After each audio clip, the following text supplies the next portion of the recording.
कीर्तनाची गोडी देव निवडी आपण, कीर्तनाची गोडी देव निवडी आपण, कोणी भार्याधिकारी त्यासी हरी देईल, अंगी वैराग्याचे बळ साई खळजी नावे, कोणी भार्याधिकारी त्यासी हरी देईल, उरील ना उरी तुका करी बोभाट, उरील ना उरी तुका करी बोभाट, कोणी भार्याधिकारी त्यासी हरी देईल, विठाला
करू प्रथम नमन दुसरे चरण संतांच्या, त्यांच्या कृपादाने कथीचा विस्तारू बाबाजी सद्गुरु दास तुका। ओम नमो ज्ञानेश्वरा करुणा करा दयाळा, तुमचा अनुग्रह लाधलो पावन झालो चराचरी। जयांचे किलिया स्मरण वैसक विद्यांच्या अधिकरण तेची वंदू श्रीचरण श्रीगुरूंचे ते नमस्कारोनी आता। कीर्तनाची गोडी देव निवडी आपण, कीर्तनाची गोडी देव निवडी आपण, कोणी भार्याधिकारी त्यासी हरी देईल। प्रस्तुत सेवेकरता निवडला भंग, जगद्गुरु विश्वसंत महाराष्ट्र अवतार देहू निवासी वैराग्यांचे मुकुटमणी शांतीचे पुतळे संत सम्राट तुकाराम महाराज यांचा हा 4 चरणाचा अभंग असून अभंगातील प्रतिपाद्य विषय असा आहे। आजच्या अभंगामध्ये महाराज आलेल्या साधकांना कीर्तनाचं महात्म्य सांगतात। विठ्ठल विठ्ठल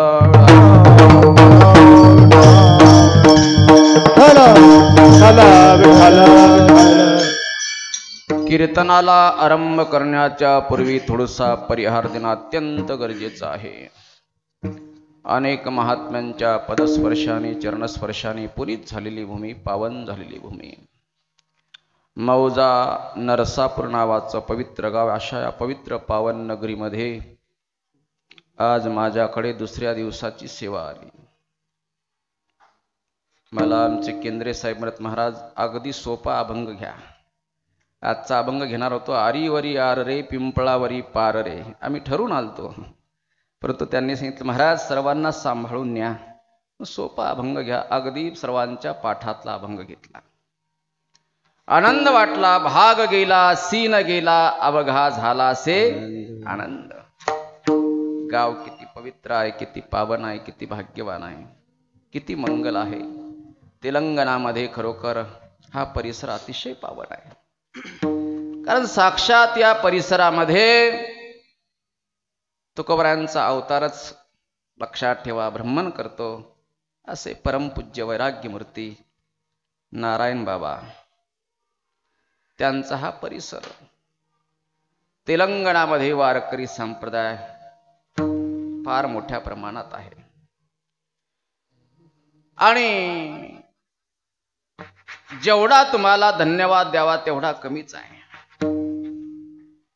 ही वारकरी परंपरा तुम्ही तेवत ठेवली, जागृत ठेवली, खरोखर पुण्यवान आहात तुम्ही, दानशूर आहात, विशाल अंतकरणाचे आहात। म्हणून आल्याबरोबर आनंद वाटला।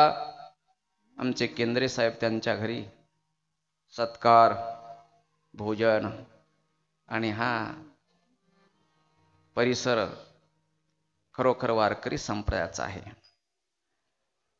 मी आल्याबरोबर आठवण केली आमच्या तिडके साहेबाची, माऊलीची आठवण केली। म्हणलं माऊली कुठे आहेत? खरोखर जेवढा तुम्हाला धन्यवाद द्यावा तेवढा कमीच आहे. आणि या ठिकाणी आता या परिसरामध्ये प्रतिभगवानगड हे तयार झालेलं आहे. कारण आम्ही आमच्या संस्थानला प्रतिशेगाव नाव दिलं, तसं इकडे प्रतिभगवानगड. खरोखर धन्यवाद द्यावा ज्यांनी पुढाकार घेतला, आपल्या प्रपंचातून फार मोठ्या प्रमाणात खर्च केला. जेवढं सहकार्य मिळेल लक्षात ठेवा, तेवढ्या सहकार्यामध्ये समाधान मानलं आणि आपल्या प्रपंचातून तो गड उभारला. असे आमचे गीते साहेब, खरोखर त्यांना धन्यवाद द्यावा. आणि येत्या 21 तारखेला त्या ठिकाणी बाबांच्या मूर्तीची स्थापना आहे. खरोखर बाबांच्या मूर्तीची स्थापना तेलंगणामध्ये होणे केवढं मोठं भाग्याचं लक्षण आहे. आणि भगवानगड या ठिकाणचे महंत न्यायाचार्य नामदेव महाराज शास्त्री, त्यांचं आगमन सुद्धा होत आहे. रात्री माझं कीर्तन होतं बोरकिनीला आणि सकाळी त्यांचा काला होता. आज लक्षात ठेवा, आपण भाग्यवान आहो अशा महात्म्यांचं आगमन आपल्या या पवित्र तेलंगणामध्ये होते. किती आपण भाग्यवान. म्हणून गायक वादक आजचा हा दुसरा दिवस धन्यवाद द्यावा. मृदंगाचार्य, मिरची लहान आहे पण तिखट आहे. लक्षात ठेवा, आणि लहान मिरचीच तिखट असते. साऊंड सिस्टीम वाले अतिशय सुंदर. आमच्या सौताल्य गायनाचार्य उत्तम महाराज गौंडे साहेब आणि परिसरातील सर्व भाविक भक्त मंडळी, सर्वांच्या वतीने माझ्याकडे ही सेवा. विठ्ठल विठ्ठल विठ्ठल.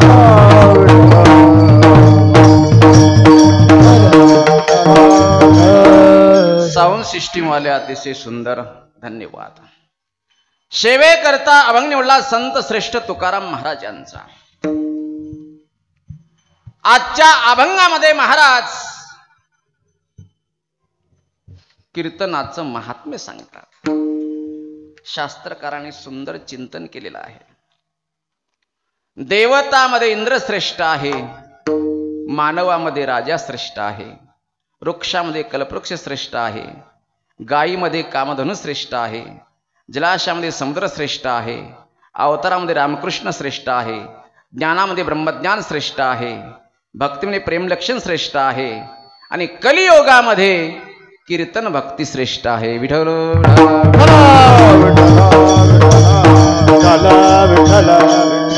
गायत्री सारखा मंत्र नाही, द्वादशी सारखी तिथी नाही, मातेसारखं दैवत नाही, कामासारखा रोग नाही, अज्ञानासारखा शत्रू नाही, ज्ञानासारखा गुरु नाही, भारत देशासारखा देश नाही, आणि कीर्तनासारखं पवित्र साधन नाही.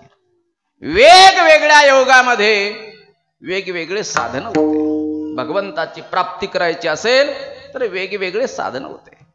कृत्य योगामध्ये भगवंताची प्राप्ती करायची असेल तर ध्यान हे साधन होतं. ध्यानाने देवाची प्राप्ती. आता ध्यान सोपं आहे का? ध्यान कशाला म्हणत असतात त्याचे दोन अर्थ होतात. पहिला अर्थ आहे आयुष्यभर जीवन जगत असताना तू ध्यानावर राहा. कोणता अर्थ आहे? आयुष्यभर ध्यानावर राहा.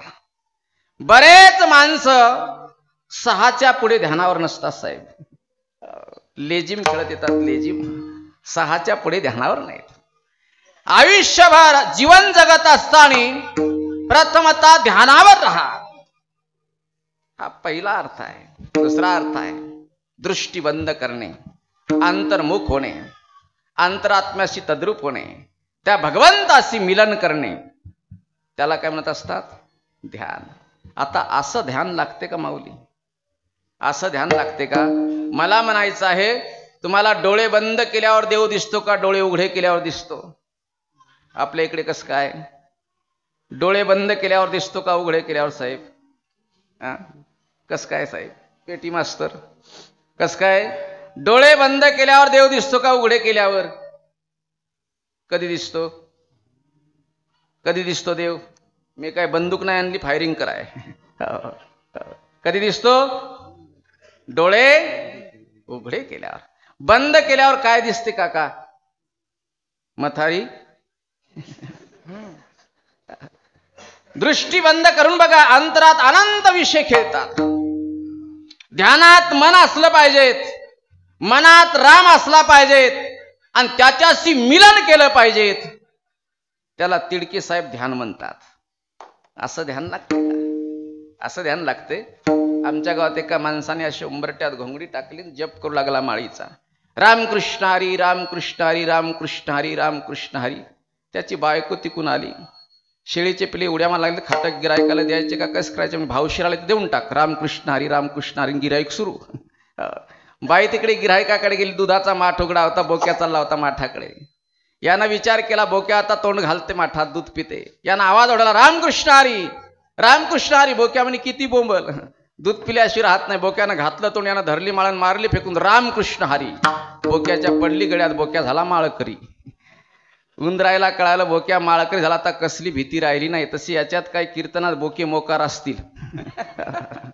माळकरी बना म्हणजे कोंबड्याला भीती राहत नाही. विढाला विढाला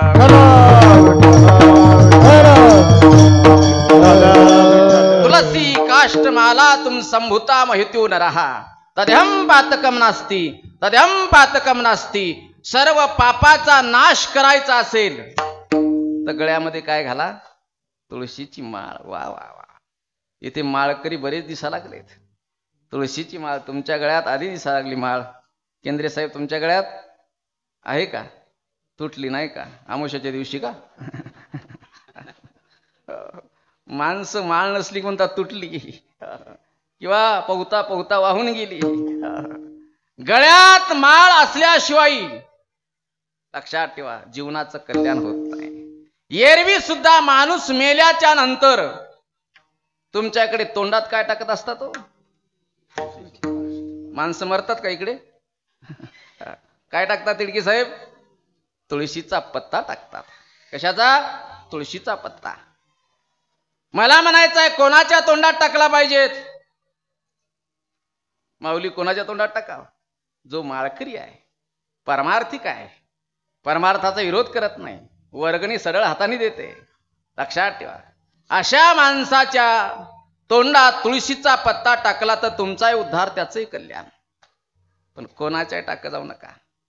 आयुष्यात माळ घातली नाही, परमार्थ केला नाही, वर्गणी दिली नाही, बुंदी चोरल्याशिवाय राहिला नाही, असा एखादा नमुना जर मेला तर त्याच्या तोंडामध्ये कोंबडीचे पख टाका, बेसरमीचे पानं टाका, पण तुळशीचा पत्ता टाकू नका. का? तुळशी पवित्र आहे. भगवंताला सर्वात आवडणारा हार असेल तर कोणता आहे? तुळशी माळ गळा गोपी तुळशी माळ गळा गोपी तुळशी माळ गळा गोपी तुळशी माळ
काष्ठाची माळ, गोपी चंदनाचा टिळा आणि अंतकरणात प्रेम, हाच तर परमार्थ देवाला आवडतो. माळ नसतानी सोन्याचा ताईत जरी गळ्यात घातला तरी तुकोबारांनी त्याचा निषेध केला साहेब, निषेध केला. काय म्हटलं? तुळशीवरी सोने हे तो गाढ वाचे लेणे. काय? मी नाही म्हणत, महाराज म्हणतात. गळ्यात माळ तुळशीची नाही आणि सोन्याचा ताईत चमचम चमका लागला. त्याला काय म्हटलं? गाढवाचे लेणे. गाढव कळते ना? गाढव आपल्या इकडे काय म्हणतात? गाढव. कारण भाषा कळाली पाहिजेत ना. आमच्या इकडे माणसं बसून संडास करतात, तुमच्या इकडे गाढव. महाराज म्हणतात गळ्यात तुळशीची माळ नाही आणि सोन्याचा ताईत गळ्यात आहे, ते माणसाचं लक्षण नाही. म्हणून माळकरी बना, माळी घाला, आई वडिलाची सेवा करा. आज उपेक्षा तिथेच चालली. कारण मी प्रत्येक वृद्धाश्रमात भेट देतो. आई वडिलाची सेवा करा. चांगल्या चांगल्यांचे मायबाप आज उपेक्षित आहेत, वृद्धाश्रमात आहेत. डॉक्टर, वकील, कलेक्टर अशा लोकांचे मायबाप वृद्धाश्रमात. काय जीवनात अर्थ आहे? काय जीवनात अर्थ आहे? मी काय चिंतन करतो? आई वडिलाची सुंदर सेवा करा. कधी कधी कीर्तनाला नाही आले तरी काही पाप घडणार नाही. पंढरपूरला नाही गेले तरी पाप होणार नाही. पण लक्षात ठेवा, घरात 2 देव आहेत, त्या देवाची उपेक्षा करू नका. त्या देवाच्या डोळ्यात अश्रू आणू नका. त्या देवाला रडू नका. काशी, प्रयाग, सप्तपुर्या, 4 धाम यात्रा करण्याची तुम्हाला काहीच गरज नाही. तुमच्या घरात 4 धाम आहे. तुमच्या घरात जगातले तीर्थ आहेत, पण ते तीर्थ कळतात कोणाला?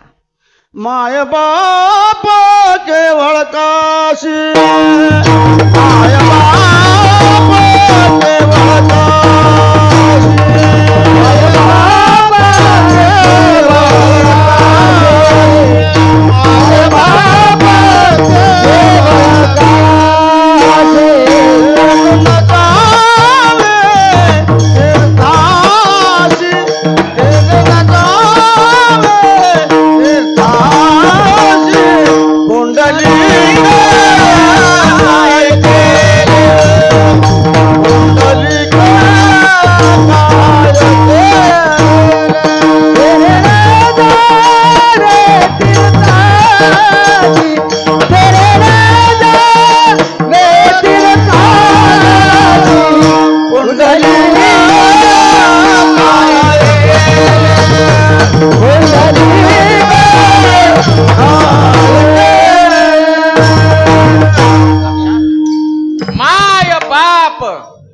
केवळ काशी तेने न जावे तीर्थासी. जगातले तीर्थ मायबापाच्या चरणाच्या ठिकाणी लीन होतात. एवढी शक्ती आई वडिलांच्या सेवेत आहे. काल परवा पुण्याला वृद्धाश्रमात एक डॉक्टर ज्यांनी 4 ग्रंथ लिहिलेत, लक्षात ठेवा, साहित्यकार होते. मुलांनी बळजबरी 100 कोटीची इस्टेट नावाने करून घेतली, बापाला वृद्धाश्रमात घालून दिलं. काल परवा त्यांचा मृत्यू वृद्धाश्रमात झाला. स्वतःची मुलगी सुद्धा अंत्यविधी करता आली नाही आणि मुलगा आला नाही. काय अर्थ आहे आपल्या जीवनात? म्हणून कीर्तनातून हे परिवर्तन झालं पाहिजे. हा रोग समाजात जास्त फेलावला. आई वडिलाची उपेक्षा करू नका. ज्या घरात वृद्ध मायबापांचा सन्मान होत नाही त्या घरामध्ये आयुष्यभर सुख नांदत नाही. आणि ज्या घरामध्ये वृद्ध मायबापांचा सन्मान होते त्या घरातली लक्ष्मी कधीच नष्ट होत नाही. एवढी ताकद आहे. पण कलियुग आहे. कबीरदास महाराज सुंदर चिंतन. आई रे बेमान दुनिया, आई रे बेमान दुनिया, आई रे बेमान दुनिया, आई रे बेमान दुनिया, आई रे बेमान दुनिया, आई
महाराज कलियुगाचं वातावरण सांगतात.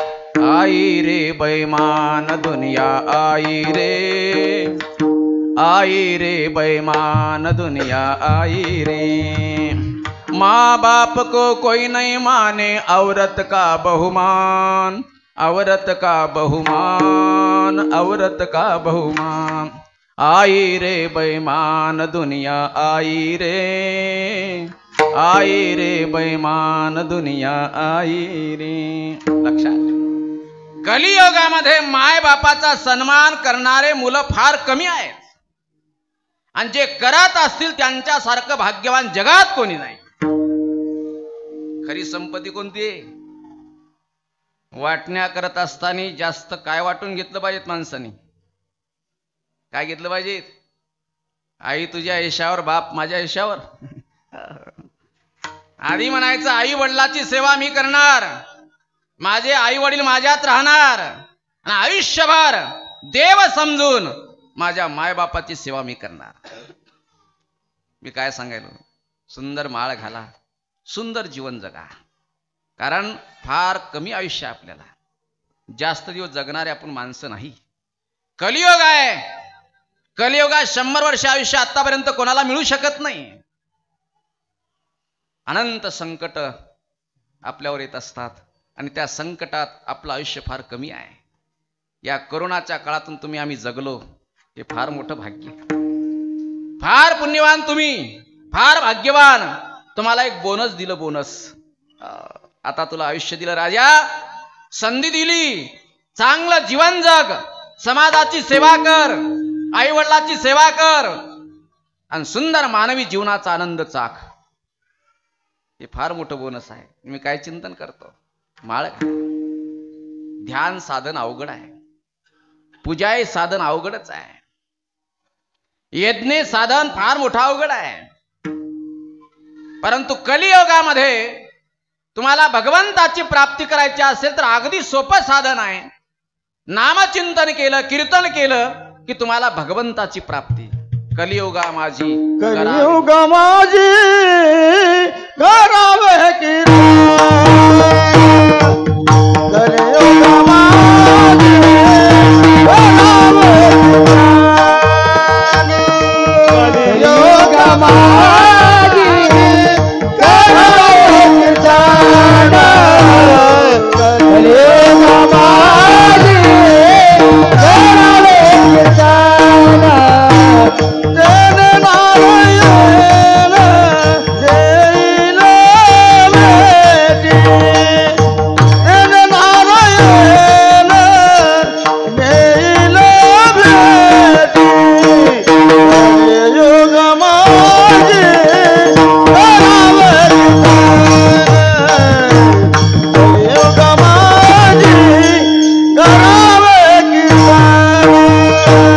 जन नारायण जैन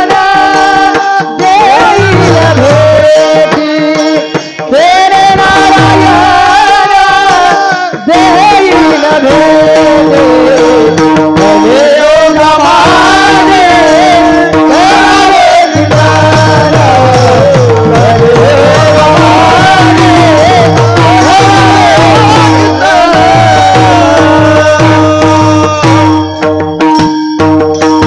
कलियुग माझी करावे कीर्तन.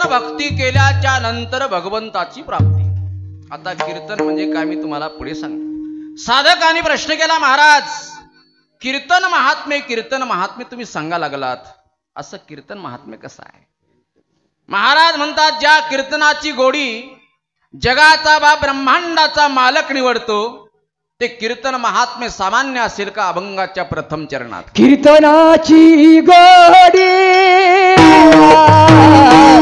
कीर्तनाची गोडी, हो कीर्तनाची गोडी, कीर्तनाची गोडी,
जगाचा बाप ब्रह्मांडाचा मालक निवडतो ते कीर्तन महात्म्य सामान्य असेल का? आता कीर्तन म्हणजे काय?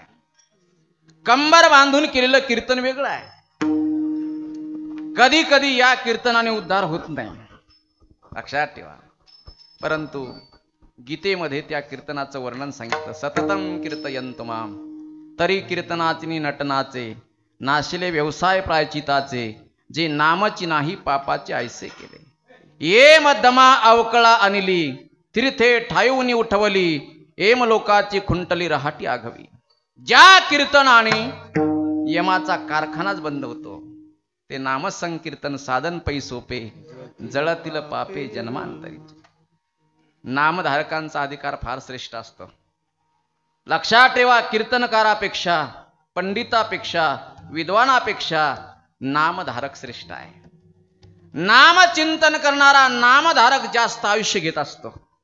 म्हणून तुकाराम महाराज म्हणतात, आम्ही नामाचे धारक, आम्ही नामाचे धारक, आम्ही नामाचे धारक, आम्ही नामाचे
सर्व भावे एक विठ्ठलची प्रमाण.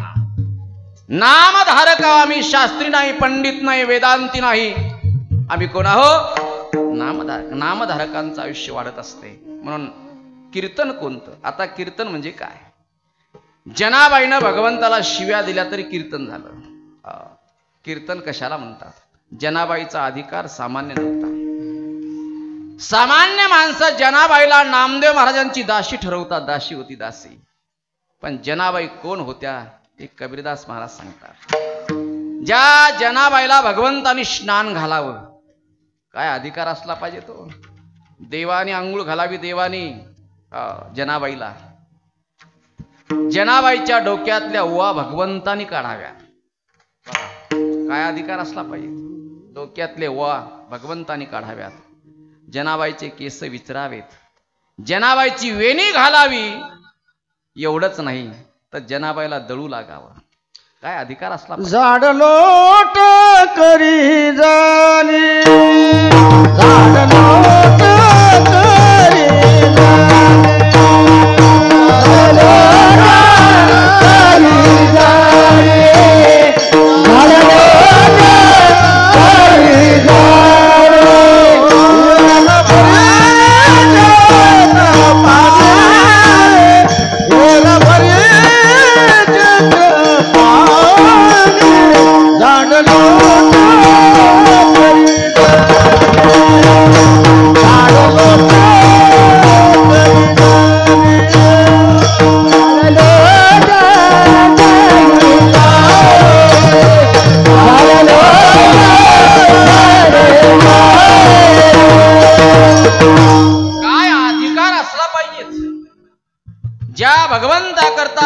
तपी अनुष्ठान करतात, ध्यान करतात. लक्षात ठेवा, शरीर झिजवतात. तो जगाचा बाप, जगाचा मालक जनाबाईच्या हाताखाली काम करतो.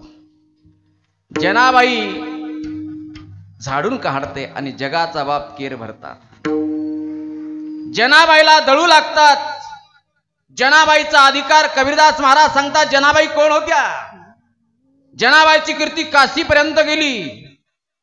चांगल्या माणसाची काही जास्त जाहिरात करण्याची गरज असते का? मोबाईल कोणताही वापरा. आमचा हेच मोबाईल आहे. साराशीत मांडला तर कोणीच घेत नाही. लक्षात ठेवा. कशाला विनाकारण काही इचकडत बसायचं. डोकं कशातही घालायचं नसते. विनाकारण वेळ कशाला घालायचा. एक सर्व वातावरण बदललं. कशामुळे बदललं? मोबाईलचं कारण आहे. मुलं मुली बिघडण्याचं कारण म्हणजे मोबाईल. विढल विढल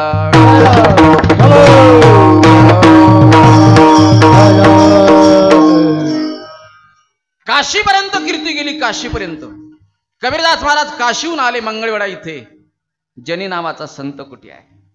लोकांनी सांगितलं जनी गौऱ्या वेचण्याकरता गेली. कोण्या दिशेने? या दिशेने गेली. कबीरदास महाराज त्या दिशेने निघाले. जनाबाने जनाबाईची मैत्रीण गौऱ्यात गौऱ्या मिसळल्या होत्या. दोघीची भानगड चालली होती. कबीरदास महाराज म्हणतात साधू कुठे भांडत असतात का? पण जास्त भांडणं कोणात असतात? पुढारीन साधू जाग्यावर आल्यावर लक्षात ठेवा देशाचं सोनच होते. सर्व महाराज एकत्रित आले, पुढारी एकत्रित आले की देशाचं भलंच झालं. आमच्यात आमचं बरं दिसत नाही आणि पुढाऱ्यात पुढाऱ्याचं बरं दिसत नाही. लक्षात ठेवा.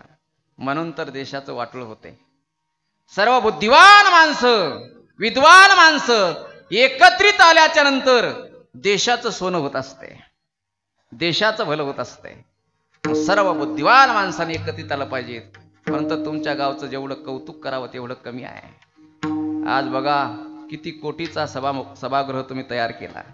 कारण तुम्ही सर्व विद्वान, बुद्धिवान, धनवान एकत्रित आलात म्हणून हे कार्य झालं.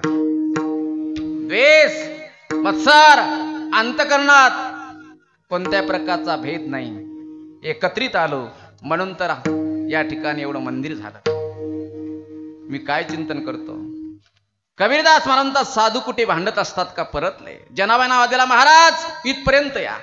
जवळ बोलावलं. महाराज गौऱ्यात गौऱ्या मिसळल्या. आमची भानगड मिटवा. दोघीची भानगड चालली. माझ्या गौऱ्या मला आल्या पाहिजेत, मैत्रिणीच्या गौऱ्या तिला गेल्या पाहिजेत. कबीरदास महाराज म्हणतात गौऱ्या तर सारख्याच येतात.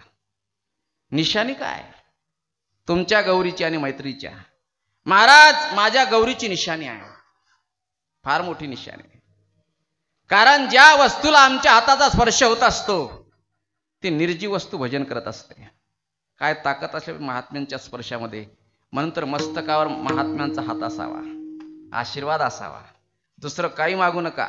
मटकी काही मागू नका. आशीर्वाद मागा. आशीर्वाद सर्व चाललं. काय ताकद आहे हातामध्ये. या ज्यांच्या मस्तकावर महात्म्यांचा हात पडला ती वस्तू किती पूजनीय होत असते. रेडा कळते तुम्हाला? रेडा, तिडके पाटील. रेडा रेडा आपल्या इकडे काय म्हणतात? हाल्या हाल्या हाल्या हाल्या कोणाचं वाहन आहे? हाल्या कोणाचं वाहन आहे? खासदाराचं, यमाचं वाहन हाल्या. रेडा, रेडा जर दिसला, हाल्या दिसला चौकात, तुम्ही दर्शन घेता का? नाही घेत. पण लक्षात ठेवा ज्या रेड्याच्या मस्तकावर माझ्या आळंदीच्या मायेचा हात पडला, माझ्या माऊलीचा हात पडला, त्या रेड्याचं लाखो लोक दर्शन घेतात. आळा फाटा येते. हात कोणाचा आहे? हात कोणाचा आहे? हात माऊलीचा आहे. महात्म्यांच्या स्पर्शामध्ये काय ताकद आहे. एरवी माणूस रेड्याचं दर्शन घेत नाही, परंतु ज्या रेड्याच्या मस्तकावर माझ्या माईचा हात पडला त्या रेड्याचं लाखो लोक दर्शन घेतात. काय ताकद असली पाहिजे. काय ताकद असली पाहिजे. लक्षात ठेवा. एरवी सर्वच मंदिर खांबावर आहेत जगातले, पण जगात एक आश्चर्य आहे. त्या खांबाला देव समजलं आणि त्या खांबावर दुसरं मंदिर आहे. असं मंदिर कुठे आहे? कुठे आहे? महाराष्ट्रात. महाराष्ट्रात मंदिर कुठे आहे? ते कुठे आहे पाटील? नाही माहित. माऊलीनं कोण्या खांबाला टेका दिला? चिंतन करा. नेवासा येथे ज्ञानेश्वरी लिहित असताना ज्या खांबाला टेका दिला तो खांबच देव झाला आणि त्या खांबाचं लाखो लोक दर्शन घेतात. मी काय सांगतो, स्पर्शात काय ताकद आहे, काय शक्ती आहे. पण महात्म्यांचा हात असला पाहिजे. महापुरुषांचा हात ज्यांच्या मस्तकावर आहे त्याच्या जिंदगीत काही कमी पडत नाही. 3 लोकांचा आशीर्वाद तेव्हा देवाचा आशीर्वाद मिळत असतो. कोणाचा? आई, वडील, महात्मा आणि त्याच्यानंतर देव. विठ्ठल विठ्ठल विठ्ठल. जनाबाईला सांगितलं, महाराज माझ्या गौरीची निशाणी आहे. ज्या गौरीला माझ्या हाताचा स्पर्श झाला असेल ती निर्जीव गौरी भजन केल्याशिवाय राहत नाही. काय ताकद असली पाहिजे. कबीरदास महाराज अर्धेगार झाले, खाली वाकले. ती गौरी उचलली, कानाला लावली. त्या गौरीतून ध्वनी निघाला, विठ्ठल विठ्ठल. अंतकरण भरून आलं, अंगावर रोमांच उभे राहिले, नेत्रात अश्रू आले, कंठ दाटून आला आणि वाणीतून शब्द निघाला, जनी जनी सब कहते नामदेव की दासी, दासी नहीं सब संतन की काशी. लक्षात ठेवा, जनाबाई नामदेव महाराजांची दासी नाही तर जनाबाई सर्व साधूची काशी आहे. सर्व साधूचं तीर्थ म्हणजे जनाबाई आहे. हा अधिकार जनाबाईचा. आणि त्या जनाबाईवरती आळ आला, आळ, आरोप आला. आरोप येणं वेगळं, लक्षात ठेवा, आणि वस्तुस्थिती वेगळी असते. आता वस्तुस्थिती बरोबर मोबाईलच्या मुळे सगळ्यांची उघडकीस येत असते. ते महाराज असो का पोतराज असो. म्हणून महाराजांनी जास्त शहाणपणा करायचा नाही, विनाकारण महाराजांनी उन्मत्तपणा करायचा नाही. वारकरी संप्रदाय फार श्रेष्ठ संप्रदाय. त्या संप्रदायाचं पांघरून अंगावर घेऊन काळे बाजार करायचे नाही. लक्षात ठेवा, याची उंची फार मोठी आहे. कारण या संप्रदायाचे पहिले जगातील वारकरी असतील तर कोण आहेत? आदिनाथ गुरु. आदिनाथ गुरु सकळ सिद्धांचा, आदिनाथ गुरु सकळ सिद्धांचा, आदिनाथ गुरु सकळ सिद्धांचा, आदिनाथ गुरु सकळ सिद्धांचा. मचेंद्र तयाचा मुख्य शिष्य, मचेंद्र तयाचा मुख्य शिष्य, मचेंद्राने बुध ओराच्या केला, मचेंद्राने बुध ओराच्या केला.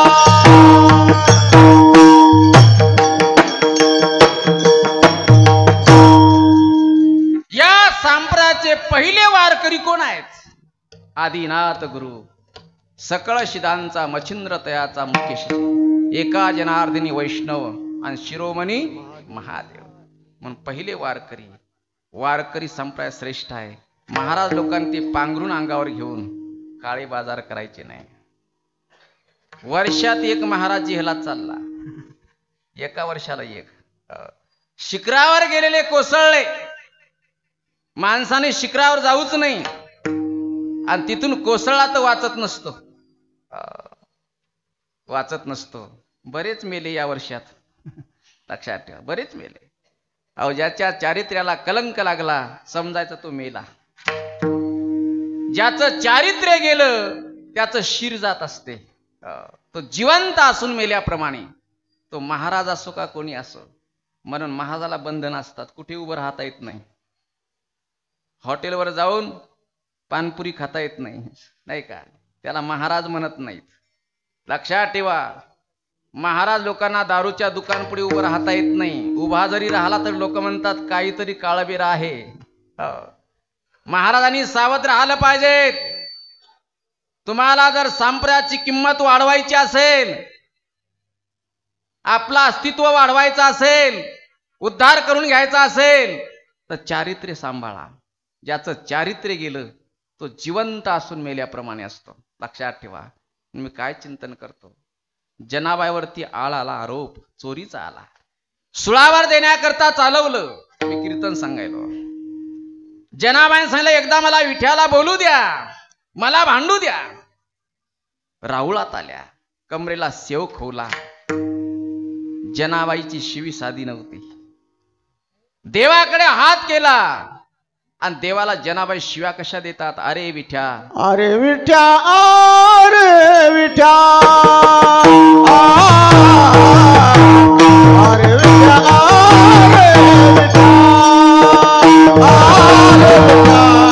अरे विठ्या, अरे विठ्या,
तुम्ही म्हण लागलो भाग गेला सीन गेला, मागचे म्हण लागले भाग्या मेला शिम ग्याला.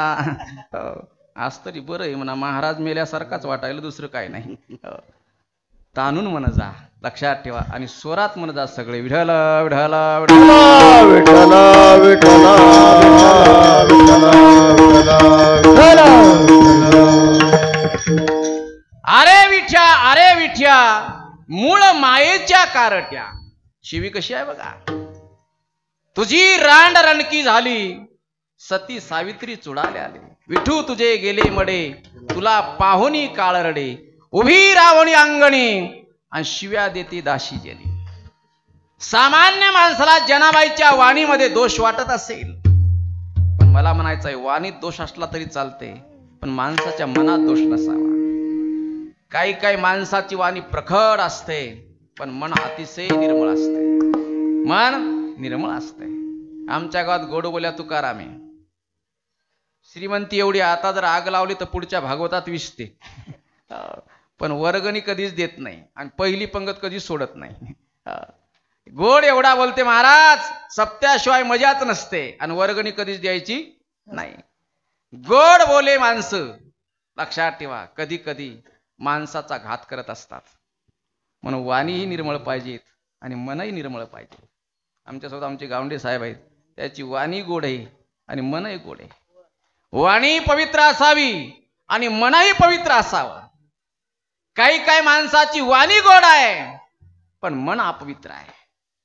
काही माणसाची वाणी कठोर आहे पण मन चांगलं आहे. आम्हाला एका घरी अशी सुंदर बासुंदी जेवाय केली. आज कसं जेवण केलं चांगलं केंद्रे साहेबांनी. पण तुम्ही जेवण चांगलं करता पण आम्हाला जमत नाही, मुखरोग होते. लक्षात ठेवा. मला काय म्हणायचंय, सुंदर बासुंदी केली 2000 लोकांची आणि मालक हात जोडत माझ्याकडे आला, महाराज जमली का बासुंदी? म्हटलं खूपच छान झाली. म्हणजे तुमच्या बापानी कधी खाल्ली होती का? मी विचार केला 15 मिनिटं. 2000 लोकांना बासुंदी खाऊ घालणारा माणूस वाईट नसतो. याची वाणी वाईट आहे पण मन चांगलं आहे. लक्षात ठेवा. वाणी कशी असू द्या पण मन चांगलं असलं पाहिजे. पण जनाबाईची वाणी तुम्हाला सामान्य माणसाला कठोर वाटत असेल, पण जनाबाईच्या वाणीमध्ये वेदाचे मंत्र आहेत. जनाबाईची वाणी म्हणजे वेदाचे मंत्र. जनाबाईची शिवी म्हणजे कीर्तन.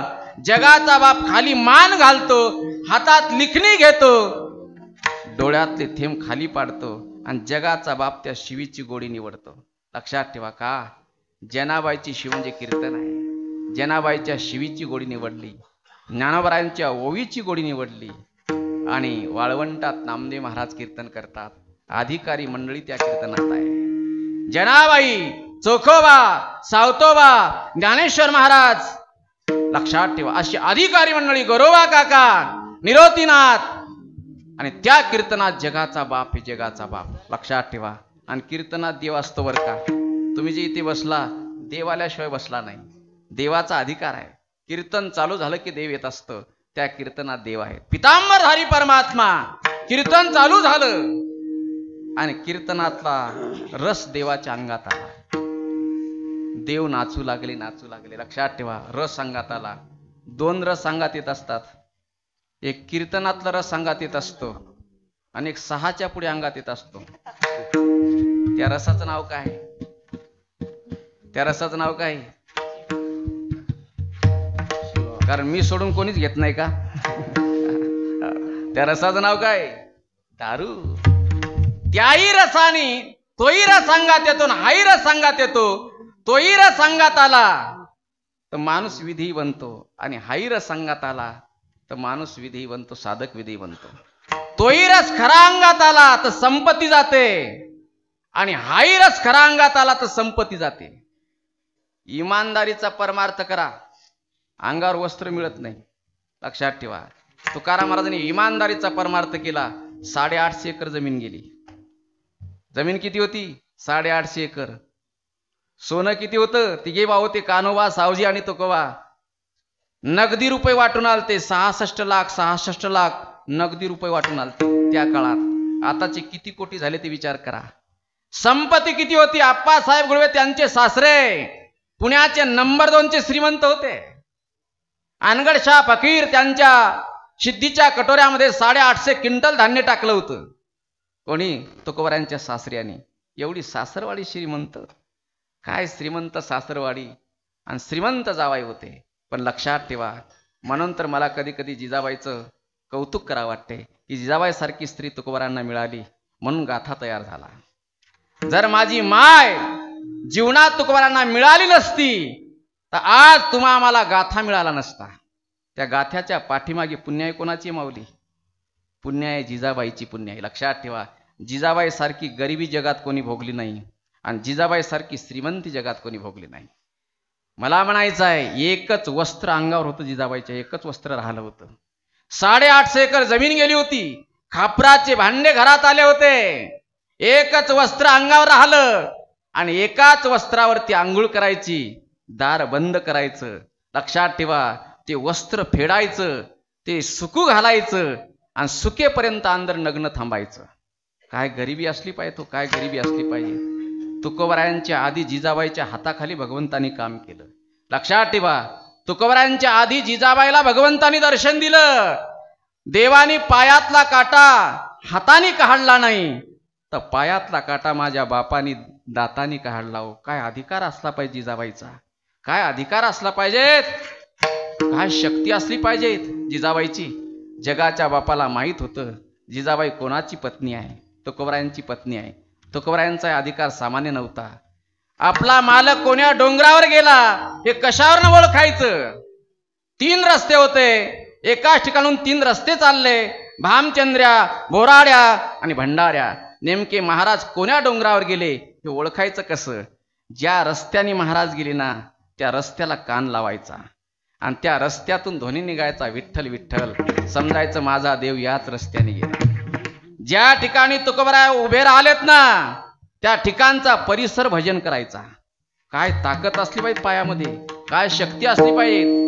आणि त्या तुकोबारायांची पत्नी जिजाबाई, लक्षात ठेवा, डोक्यावर खापराचं भांड घेऊन, भाकरी घेऊन मालक भंडाऱ्या डोंगरावर भजन करतात. त्या मालकाला आधी जेवू घालायचं आणि उरलेले भाकरी आपण खायची. म्हणून जिजाबाई तिकडे जायच्या. देवाने विचार केला, माझ्या माईचे पाय किती पवित्र आहेत. माझ्या माईच्या पायाची, चरणाची धूळ माझ्या तोंडात गेली पाहिजेत. याकरता काय करावं? मग काटा रुतला, काटा वरतून निघाला. जगाचा बाप धावत आला, ओळखला, अरे विठ्या तुझ्यामुळे तर माझं वाटलं झालं. काय अधिकार असला पाहिजे. भगवंताने आपल्या हाताने पाय धरला आणि दातानी काटा काढला का माझ्या माईचे रजकन माझ्या तोंडात गेले पाहिजेत, ही भगवंताची अपेक्षा होती. म्हणून तुकोबारायांच्या आधी जिजाबाईला दर्शन दिलं. हो, बघा, एकदा भावकीतलं लग्न आलं आणि लग्न आल्याच्या नंतर आमंत्रण आलं जिजाबाईला. भागीरथी, विठोबा, महादा होते. अंगार वस्त्र नाहीत लहान लहान मुलांच्या. भावकीतल्या लग्नात नाही गेलं तर लोक वाळीत टाकतील. महाराज भंडाऱ्या डोंगरावर आहेत, जावंच लागते. गाडी बंडीत वऱ्हाड निघालं. जिजाबाई निघाल्या. महादा, विठोबा, भागीरथी मागे लागले. विचार केला, उघड्या अंगाने मुलं जर लग्न मंडपात दाखवावे, माझ्या देवाला लोक नाव ठेवतील, माझ्या मालकाला नाव ठेवतील, माझ्या मालकाचा कमीपणा होऊ नये. त्याला म्हणतात स्त्री. आपल्या मालकाची इज्जत समाजात जाऊ नये ही दक्षता जी पत्नी घेते तिच्या हाताखाली देव काम करतो. जी पत्नी आपल्या मालकाची इज्जत समाजात घालते, लक्षात ठेवा, तिचं आयुष्य कमी होत असते. आपला मालक आपला देव असतो. त्या देवाची लज्जा रक्षण करण्याची शक्ती तुमच्यात आहे. म्हणून जिजाबाईकडे बघा, जिजाबाईचं चरित्र आत्मसात करा. जिजाबाई सारखी स्त्री मिळावी जगात, आपलं कल्याण होऊन जाते. भावकीतलं लग्न आलं, काय करावं? मुलं मागे लागलेत, ओढत आणले, दार बंद केलं, कोंडून टाकले, कुलूप लावून घेतलं आणि कठोर अंतकरणाने फाटक वस्त्र अंगावर परिधान करून जिजाबाई गाडी बंडीत बसल्या. वऱ्हाड निघालं. महिला विचारत होत्या, जिजा, सर्वांचे मुलं आमच्या सोबत आले ग, तुझा एकही मुलगा दिसत नाही. जिजाबाईंनी सांगितलं, काय सांगू, माझे मुलं शहाणे आहेत, पण एक मन म्हणत होतं, देवा गरिबी आड आली, मुलाच्या अंगावर वस्त्र नाही, माझे मुलं शहाणे आहेत. इकडे गाडी बंडीत वऱ्हाड आलं. सर्व महिला अंगावर भरजरी वस्त्र घालून लग्न मंडपात फिरत होत्या. सर्वांचे मुलं उड्या मारत होते. पण एका साधूची पत्नी खाली मान घालून अंगावर 100 ठिकाणी गाठी मारलेलं वस्त्र परिधान करून खाली मान घालून रडत होती. देवा, सर्वांचे मुलं उड्या मारतात, माझे मुलं जनावर कोंडावे असे कोंडून टाकले. मी काय पाप केला असेल, काय पाप केला असेल? जगाच्या बापाला करण लागला. तो विटेवर नाही राहिला. मी काय सांगतो बघा, काय अधिकार असला जिजाबाईचा. तो विटेवर राहिला नाही, विटेहून खाली उतरला, भाऊ बनला. दुकानात गेला, मुलाकरता ड्रेस घेतले आणि भाऊ बनून देहू गावात आला. दार उघडलं. भागीरथीनं बघितलं, मामा, मामा तुम्ही आलात का हो? आमच्या आईनं आम्हाला कोंडून टाकलं मामा. आणि आई लग्न मंडपाकडे गेली. मामा, आमच्या अंगावर वस्त्र नाही हो, आमची गरिबी आहे. बाई, तुमच्याकरता ड्रेस आणला. ज्या जगाच्या बापाने ड्रेस आणला तो किती भारीचा असला पाहिजेत, त्याचे धागे कसे असले पाहिजेत, ती पसंती कशी असली पाहिजेत. जगाचा बाप, ब्रह्मांडाचा मालक एका माईचा भाऊ बनतो, त्या माईचा अधिकार काय असला पाहिजेत. मामा, आमच्या अंगावर वस्त्र नाही, बाई तुमच्याकरता ड्रेस आणले. तिन्ही मुलांच्या अंगावर ड्रेस घातले. बाई, तुम्हाला कडी खांदी घेऊन लग्न मंडपात नेतो, तुमच्या आईची भेट करून देतो. जगाच्या बापाने तिन्ही मुलांना कडी खांदी घेतलं. जिजाबाई रडत होत्या. लग्न मंडपात आणलं आणि सोडलं. जा आईच्या अश्रू पुसा. भागीरथी धावत आले. आई, आई, आम्ही आलो ग. जिजाबाईनं वरती मान केली आणि बघितलं, सर्वात भारीचा ड्रेस भागीरथीच्या अंगावर होता.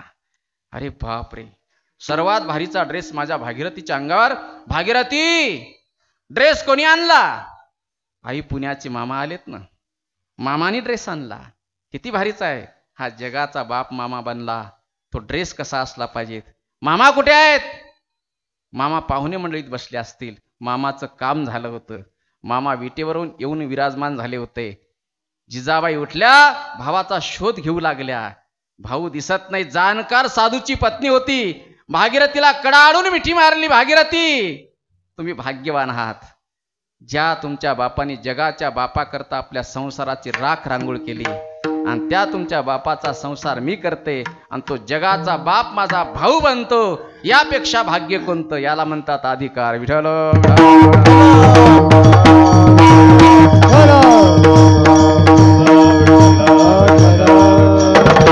मी काय सांगतो, काय चरण पवित्र असले पाहिजेत. जिजाबाई नसत्या तर गाथा तयार झाला नसता. गाथ्याच्या पाठीमागे जिजाबाईची पुण्याई आहे. म्हणून अधिकारी मंडळी, मी काय सांगतो, तो रस अंगात आला. 850 एकर जमीन गेली. किती एकर? 850 एकर. कोणाची पूजा होत असते का? आपल्या भागात नारायण बाबालाच तुकारामांचा अवतार का समजतात? का समजतात? पैशाला स्पर्श करायचा नाही, कोणता मोह धरायचा नाही. लक्षात ठेवा. म्हणून तुम्ही आम्ही त्या चारित्र्याचं दर्शन घेत असतो. व्यक्तीचं दर्शन जगात कोणीच घेत नाही, व्यक्तीची पूजा जगात कोणीच करत नाही. पूजा कोणाची होत असते? पूजा होत असते चारित्र्याची. जगात सर्वच माणसं आहेत, पण जगात एकाच माणसाचं नाव का गाजते? ते कोण्या माणसाचं?